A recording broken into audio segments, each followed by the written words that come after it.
La pluie martelait les pavés de la cour du lycée Henri IV comme un reproche incessant. Et Benjamin, figé au milieu de la foule, sentit son cœur se serrer quand Simon fracassa la vitre d'un bureau vide d'un coup de pied rageur. « Tu crois que tes notes parfaites effacent qui tu es vraiment » hurla Simon. Les yeux flamboyants de larmes contenues, tournés vers lui comme si le monde entier n'existait plus.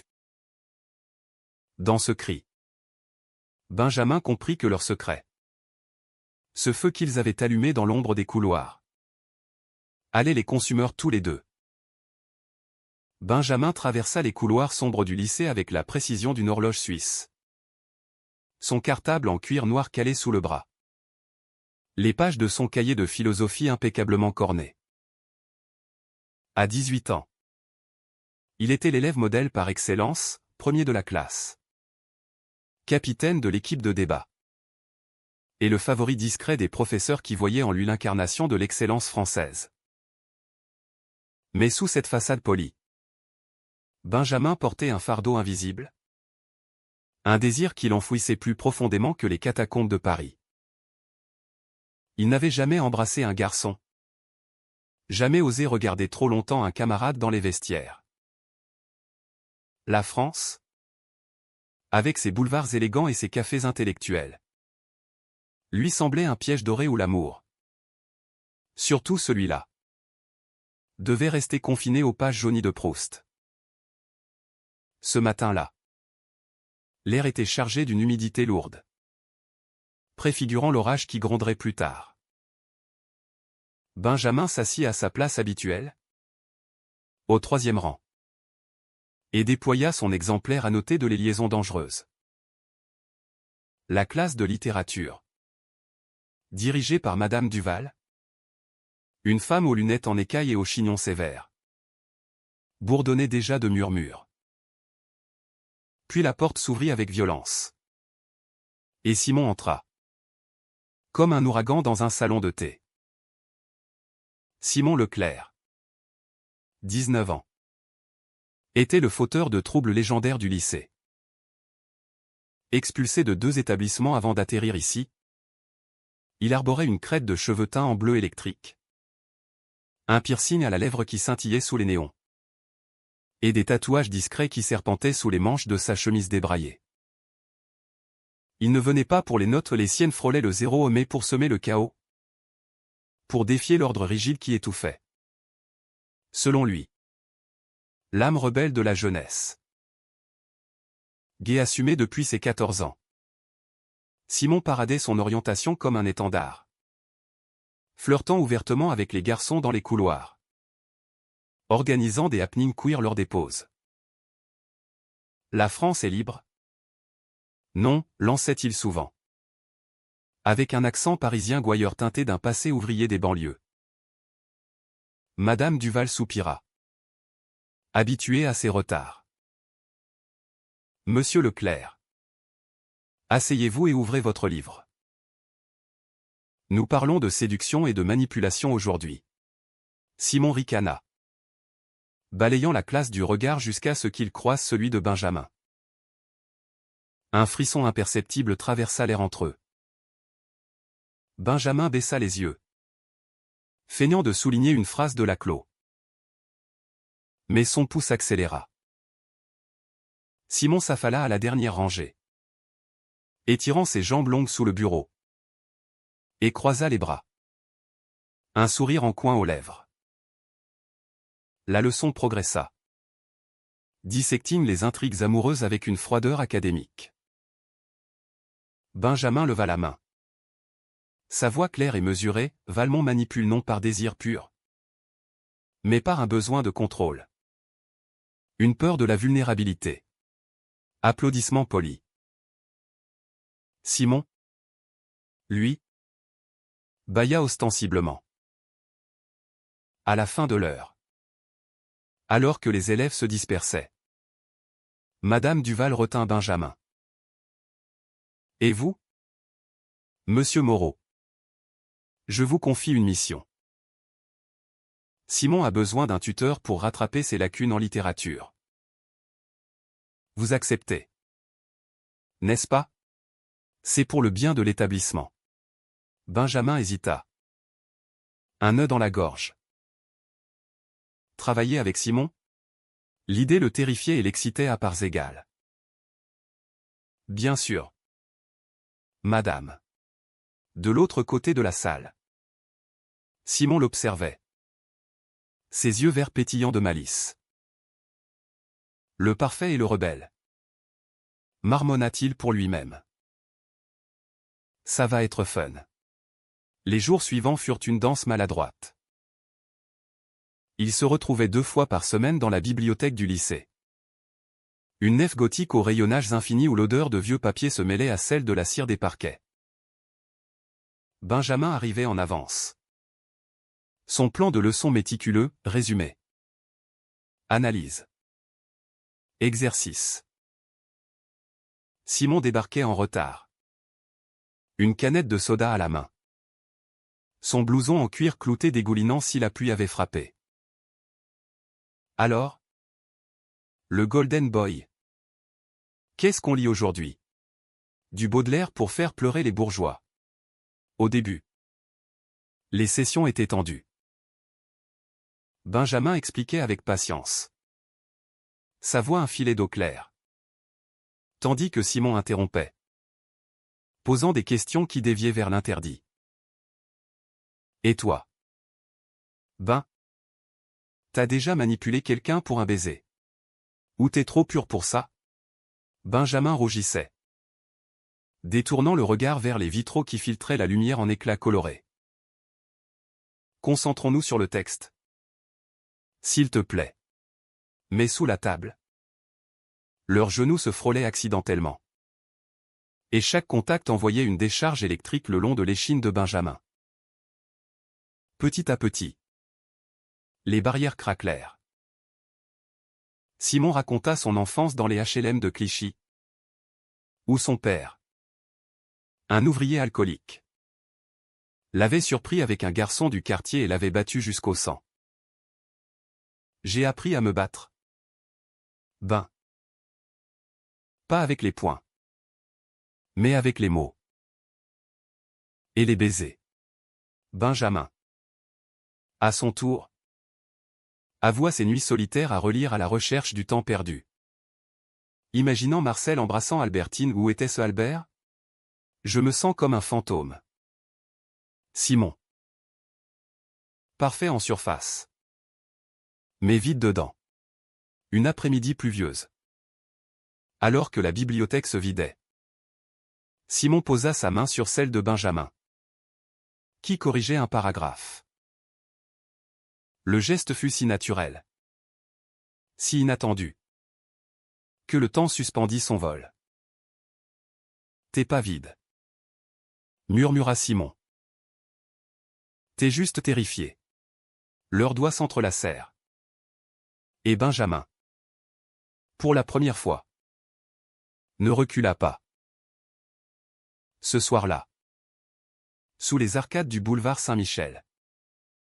Ils s'embrassèrent pour la première fois à un baiser timide. Puis vorace. Goûtant la pluie et le café noir. Paris. Avec ses lumières tamisées et ses passants indifférents. Devint leur complice secret. Leur idylle s'épanouit dans l'ombre. Des rendez-vous volés au Louvre. Où ils se perdaient dans les nus masculins de Michel-Ange, des promenades nocturnes le long de la Seine. Main dans la main quand les quais étaient déserts. Simon apprenait à Benjamin la liberté, M s'enchaîne. Ben. C'est ça. La vraie France, celle des révolutions. Pas des convenances. Benjamin. En retour.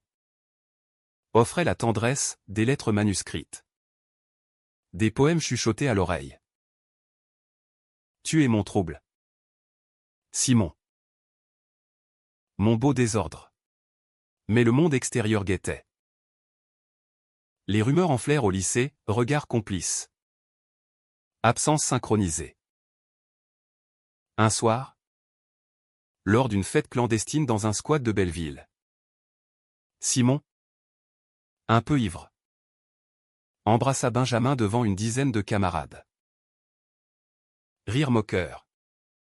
Flash de téléphone. Le lendemain. Les murs du lycée étaient tagués, Benjamin la PD parfait.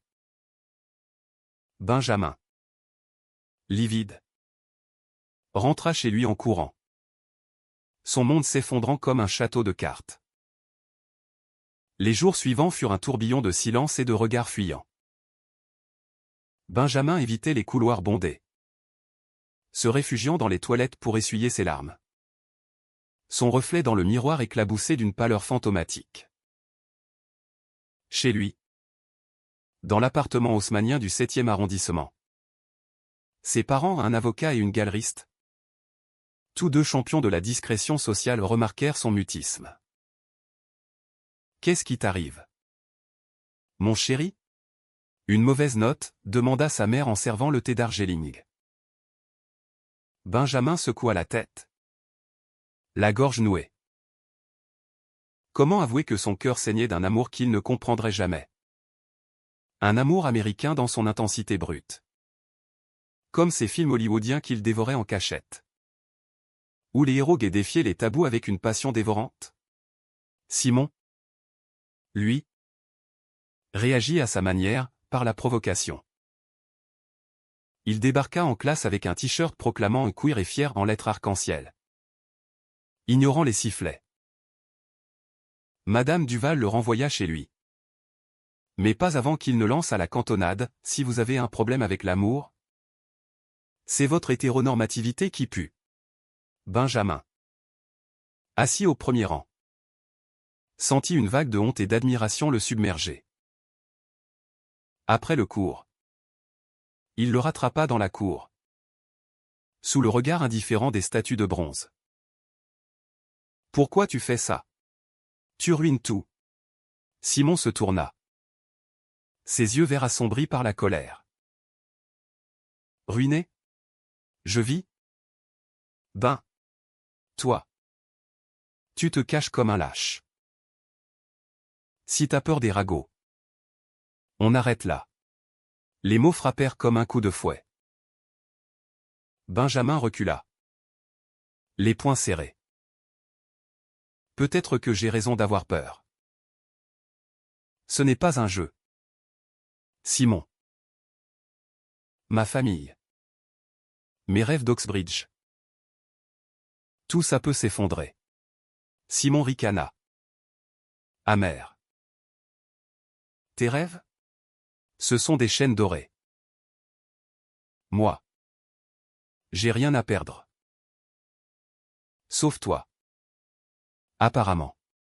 Ils se séparèrent ce jour-là avec une violence contenue. Mais le soir venu, Benjamin ne put s'empêcher d'envoyer un message, « Je suis désolé. Viens me voir. » Simon arriva à minuit. Escaladant le balcon de sa chambre comme un Roméo moderne. Ils firent l'amour pour la première fois sous les draps de soie. Les corps entrelacés dans une urgence fiévreuse. Les gémissements étouffés par les oreillers. Simon, avec sa peau tatouée et ses mains calleuses, explorait Benjamin comme un territoire inconnu. Murmurant des mots crus et tendres, « T'es à moi. Parfait ou pas. » Benjamin. Livré à lui-même. Découvrit un plaisir qu'il n'avait osé imaginer. Un feu qui consumait ses doutes. Pourtant, la faille s'élargissait. Simon, poussé par ses amis militants du collectif queer de la Sorbonne, insista pour qu'il s'affiche publiquement. On pourrait marcher dans la Pride. Main dans la main. Montrer à ces bourgeois que l'amour gay est normal ici. En France. Benjamin hésita. Son esprit rationnel en guerre avec son cœur. Pas encore. Laisse-moi du temps. Mais le temps pressait. Un professeur, entendant les rumeurs, convoqua Benjamin. Jeune homme. Votre association avec M. Leclerc nuit à votre réputation. Pensez à votre avenir. Les mots résonnèrent comme un verdict. Le conflit éclata lors d'une session de tutorat. Dans la bibliothèque maintenant devenue leur sanctuaire profane. Simon arriva les bras chargés de tracts pour une manif anti-homophobie. Regarde. Ben. On va changer le monde. Benjamin les repoussa d'un geste las. Changer le monde? Ou détruire nos vies? Mes parents l'ont su. Simon. Il me regarde comme si j'étais un étranger. Simon pâlit. Et alors? Il t'aime? Non. La dispute s'enflamma. Toi. Tu parles d'amour libre. Mais tu me forces la main. C'est de la manipulation. Comme Valmont, cria Benjamin. Les larmes aux yeux. Simon bondit. Le plaquant contre les rayonnages. Manipuler? Je t'aime? Idiot. Pour de vrai? Avec tout le bordel que ça implique. Leurs lèvres se heurtèrent dans un baiser rageur. Mélange de désir et de désespoir. Mais quand ils se séparèrent. Haletant. Simon murmura, si tu peux pas assumer. Je pars. J'en ai marre d'être ton secret sale. Cette nuit-là. Benjamin erra seul dans les rues de Montparnasse. Les néons des brasseries reflétant son tourment. Il repensa à ces romans américains qu'il adorait en secret au Brokeback Mountain. Avec son amour maudit sous les étoiles du Wyoming. Était-ce ça? Leur destin? Un amour intense. Mais condamné par les conventions françaises. Si poli en surface? Il rentra chez lui à l'aube. Résolu à se battre. Mais le lendemain. Au lycée. Simon n'était pas là. Un appel de sa mère, il a été arrêté hier soir. Une rixe avec des skinheads près de la manif. Il est au commissariat. Benjamin se précipita au poste du Marais. Le cœur battant. Simon. Menotté mais droit comme un i. Leva les yeux vers lui. Qu'est-ce que tu fous là? Ben. Retourne à tes livres. Mais Benjamin.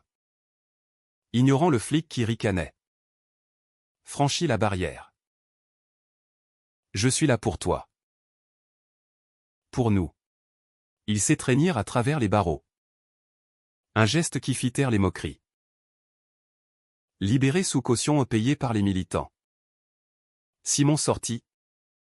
Et ils marchèrent jusqu'au canal Saint-Martin. Où les péniches dansaient sur l'eau noire. Là.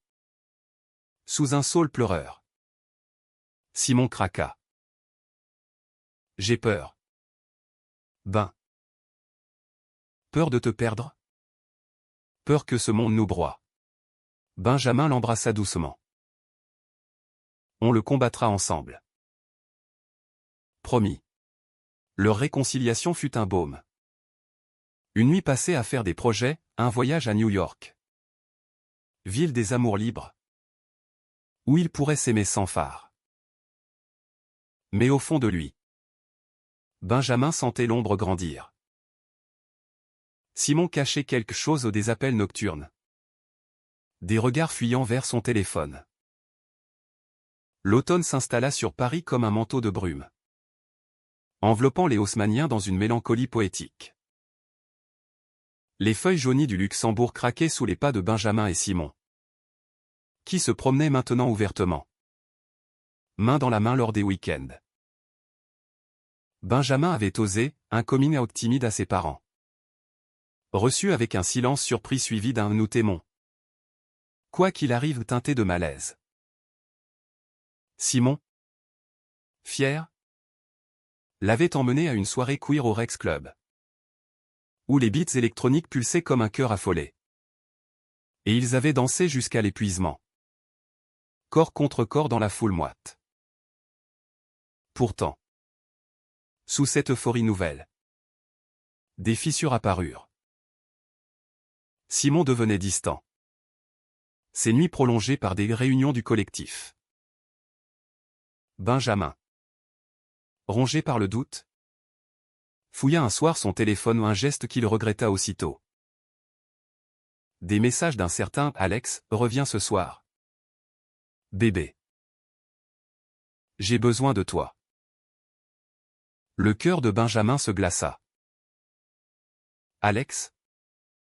Un activiste plus âgé. Rencontré lors d'une manif. Était-ce une aventure? Une rébellion contre leur tendresse naissante? Il confronta Simon le lendemain. Dans leur café préféré du quartier latin. Le Procope. Où Voltaire avait jadis siroté son absinthe. Qui est Alex? Demanda-t-il d'une voix tremblante. Posant le téléphone sur la table marquetée. Simon blêmit. Puis éclata d'un rire forcé. C'est rien. Ben. Un pote du groupe. On bosse sur un projet. Mais ses yeux trahissaient le mensonge. Benjamin se leva. La chaise raclant le sol comme un cri. Ne me prends pas pour un idiot. C'est de la trahison. Simon. Après tout ce qu'on a traversé. Simon le rattrapa dehors.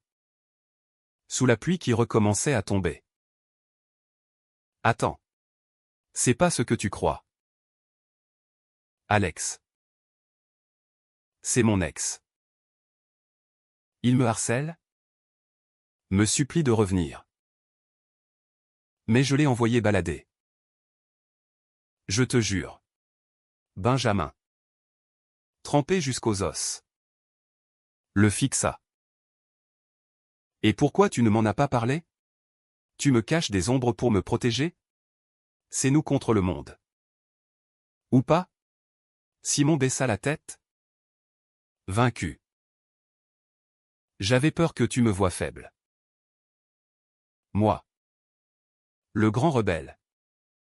Hanté par un fantôme. Ils rentrèrent chez Benjamin. Se séchant mutuellement avec une tendresse rageuse. Et firent l'amour comme pour sceller une paix fragile. Mais la graine de la méfiance était plantée. Les semaines passèrent. Et Benjamin plongea dans ses révisions pour le bac. Son monde se rétrécissant aux équations et aux essais. Simon, lui, s'enfonçait dans l'activisme, discours enflammés à Nanterre. Tags anti-LGBT filles sur les murs de la Bastille. Viens avec moi. Ben, hurlait-il. Sois plus qu'un élève parfait. Benjamin y allait parfois. Mais son cœur n'y était pas, il craignait la violence. Les regards haineux qui rappelaient les films américains sur les émeutes de Stonewall. Transposés dans les rues pavées de Paris. Le point de non-retour survint lors de la marche des fiertés. La foule arc-en-ciel déferlait sur les Champs-Élysées. Banderole au vent. Musique tonitruante. Benjamin et Simon marchaient au cœur du cortège. Enlacés. Quand un groupe de contre-manifestants ou des cathos intégristes surgit. Scandant des insultes. Une bouteille vola. Touchant Simon à l'épaule. Il riposta. Poing levé. Et une bagarre éclata. Benjamin. Paniqué. Le tira en arrière. Arrête. On s'en va. Mais Simon. Le sang coulant d'une lèvre fendue. Le repoussa. Lâche-moi. T'es pas fait pour ça. Toi. Retourne à tes salons littéraires. Blessé plus profondément que par le verre. Benjamin s'éloigna. Courant jusqu'au métro. Ce soir-là. Seul dans sa chambre. Il pleura comme un enfant. Relisant leurs messages d'amour passé. Le lendemain. Simon vint s'excuser. Un bouquet de roses rouges à la main, clin d'œil ironique à leur première nuit. Pardon? Ben. La colère m'a aveuglé. T'es ma force. Pas ma faiblesse. Ils se réconcilièrent une fois de plus. Mais Benjamin sentit le poison s'infiltrer, la peur que leur amour, si romantique en surface, ne soit qu'une illusion fragile. Comme ces bulles de savon qui éclatent au vent. Bientôt, les examens approchèrent, et avec eux, une opportunité, une bourse pour Harvard. Benjamin, surexcité, en parla à Simon lors d'un pique-nique au jardin des Tuileries. Imagine, Boston. Les campus verdoyants. Une vie nouvelle où on pourrait s'aimer librement. Comme dans ces histoires américaines. Simon sourit. Mais son regard s'assombrit. Harvard? Et moi? Ben, je suis pas du genre Ivy League. Je reste ici, à me battre pour les miens. La dispute couva. Explosive. Tu me demandes de tout quitter pour toi. Et moi? Je dois t'attendre comme un chien fidèle? La nuit tomba sur leurs mots. Et Simon partit en claquant la porte. Le lendemain, Benjamin trouva un mot sur son bureau, j'ai besoin d'espace. Ne m'appelle pas. Le silence s'étira. Ponctué de messages non envoyés. Puis, un appel anonyme, une amie de Simon. Inquiète. Il est avec Alex. Ben. Ils sont partis en week-end à Deauville. Je sais pas quoi faire. La trahison frappa comme un éclair. Benjamin. Effondré. Erra dans Paris. Visitant leur lieu sacré, le Pont des Arts. Où ils avaient accroché un cadenas, la Tour Eiffel. Témoin de leurs promesses chuchotées. Était-ce fini? Son amour. Si profond. Si humain dans sa vulnérabilité. N'était-il qu'un chapitre clos? Le choc le paralysa. Benjamin passa des jours dans un brouillard. Assistant aux cours comme un automate. Ses notes chutant pour la première fois de sa vie. Ses parents, sentant le drame, l'emmenèrent dîner au Tour d'Argent. Avec vue sur Notre-Dame. Mais les plats exquis restèrent intacts. C'est ce garçon. N'est-ce pas, murmura son père. Un homme d'habits gris et de mots mesurés. Benjamin hocha la tête, les larmes coulant dans son verre de Sancerre. Il m'a trahi. Papa. Après tout. Sa mère posa une main sur la sienne. L'amour, mon fils, est un risque. Mais il t'a changé. Pour le meilleur. Inspiré par ces mots, Benjamin décida de confronter l'orage. Il prit le train pour Deauville. La côte normande battue par les vents atlantiques, où les villas belle époque cachaient des secrets. Il trouva Simon et Alex dans un café face à la plage. Riant comme des complices. Le cœur serré. Il s'approcha. Simon. Le nom claqua comme un fouet. Simon se figea, son visage passant de la joie à la culpabilité. Alex? Un homme de 30 ans aux cheveux rasés et au regard dur. Se leva. C'est qui? Ce Minet? Ton petit protégé. Simon bondit. Ferme-la. Alex. Ben. C'est pas ce que. Mais Benjamin l'interrompit. La voix brisée mais ferme. Si. C'est exactement ça. Tu m'as menti. Tu m'as utilisé comme un pansement pour ton ego blessé. Les touristes s'arrêtèrent. Curieux. Mais Benjamin s'en moquait. Je t'aimais. Simon. Pas le rebelle. Pas le fauteur de troubles. Toi. Tout entier. Avec tes failles. Simon. Les yeux humides. Murmura, je sais. J'ai paniqué. Alex représente l'ancien moi au dur. Sans attache. Toi. Tu me fais peur parce que c'est vrai. Alex ricana. Mais Simon l'ignora. Tirant Benjamin dehors. Sur le sable mouillé. La mère rugissait. Indifférente. Écoute-moi. J'ai couché avec lui une fois. Par colère. Après notre dispute. C'était une erreur. Une façon de me punir. Mais toi. Toi et mon avenir. Benjamin. Le vent fouettant ses cheveux. Hurla, ton avenir? Tu m'as brisé. Comment réparer ça? Simon s'agenouilla dans le sable. Un geste théâtral à la française. En te choisissant. Ici. Maintenant. Laisse-moi te prouver. Ils rentrèrent à Paris ensemble. Alex abandonné comme un bagage oublié. Les jours suivants furent un purgatoire de reconstruction, thérapie de couple improvisée dans les parcs.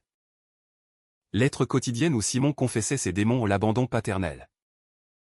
La peur de l'engagement. Benjamin. À son tour. Admis sa rigidité, j'étais parfait pour masquer ma terreur d'aimer. Leur intimité renaquit. Plus profonde. Marquée par les cicatrices. Une nuit. Dans l'atelier de Simon un grenier bohème du Marais rempli de toiles inachevées. Ils firent l'amour lentement. Explorant chaque courbe comme une carte au trésor. Murmurant des vœux en français et en anglais. Mélangeant Rimbaud et Whitman. Mais le destin. Cruel comme dans une tragédie racinienne. Intervint. Le lycée apprit la liaison scandaleuse via des ragots amplifiés. Madame Duval convoqua Simon, expulsion immédiate. Vous corrompez l'institution. Benjamin plaida. Organisant une pétition signée par la moitié de la classe. C'est de l'amour. Pas de la corruption, cria-t-il en réunion disciplinaire. Les professeurs. Partagés. Optèrent pour une suspension. Mais le mal était fait, Simon. Furieux. Accusa Benjamin en privé.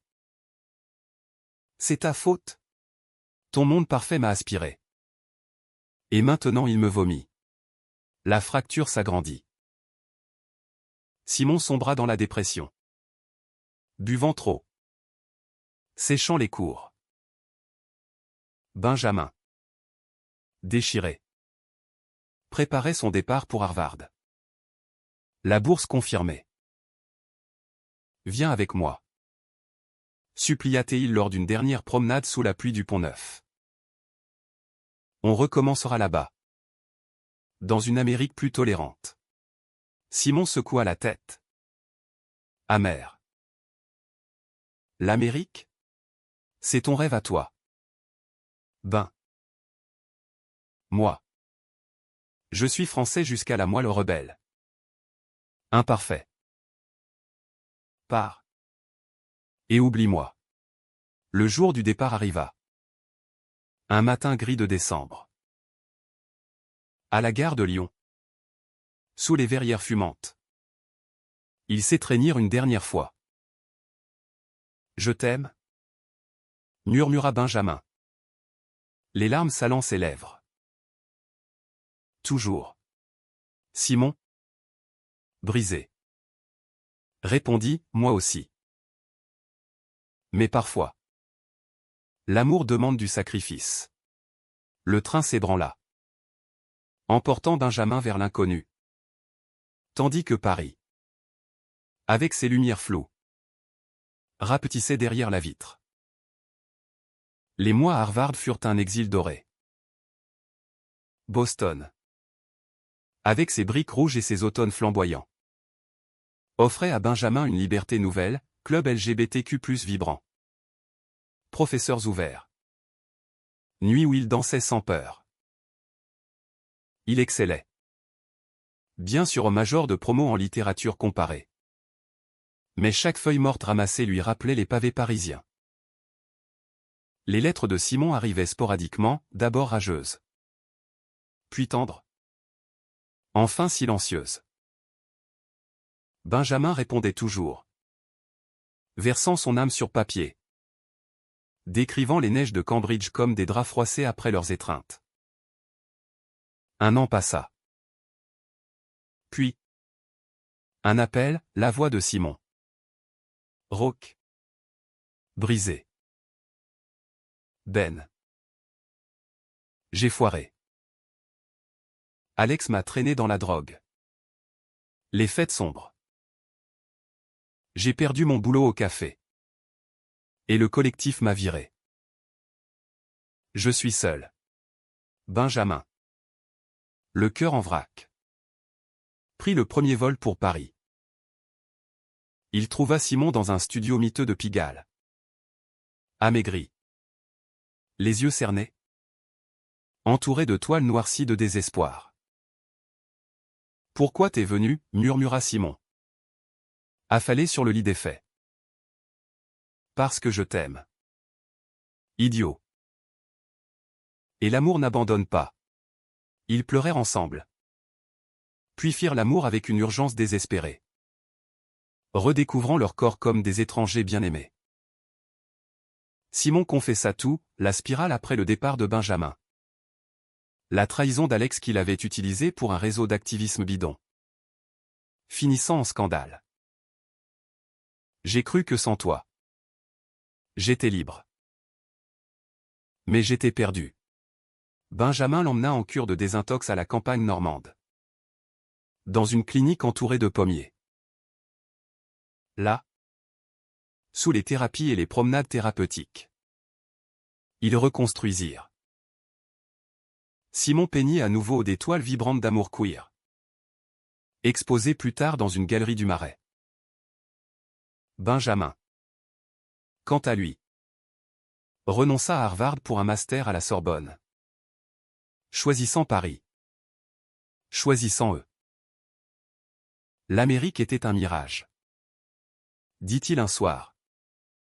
Enlacé sur un banc du Champ de Mars. La tour Eiffel scintillant comme un phare. Toi. C'est ma réalité. Leur amour. Forgé dans le feu des conflits et des trahisons. Émergea plus fort. Plus humain. Ils militèrent ensemble modérément. Avec l'intelligence de Benjamin tempérant la fougue de Simon. Lors d'une Pride paisible. Ils marchèrent en tête. Portant une banderole, amour inattendu, parfait et troublé. La foule applaudit. Et Benjamin, serrant la main de Simon, sut qu'ils avaient gagné. Des années plus tard. Mariés sous la loi Taubira. Ils vivaient dans un loft du canal Saint-Martin. Entourés d'étudiants qu'ils tutoraient à un clin d'œil à leur début. Benjamin enseignait la littérature. Simon animait des ateliers d'art queer. Leur histoire, contée dans un recueil d'essais, inspirait un amour inattendu. Né du chaos français. Fleuri dans la tendresse universelle. Car au fond, l'amour gay n'était pas une révolution, mais une humanité partagée et dramatique. Émouvante. Éternelle. Et sous la pluie fine de Paris. Ils s'embrassaient encore. Indéfectibles.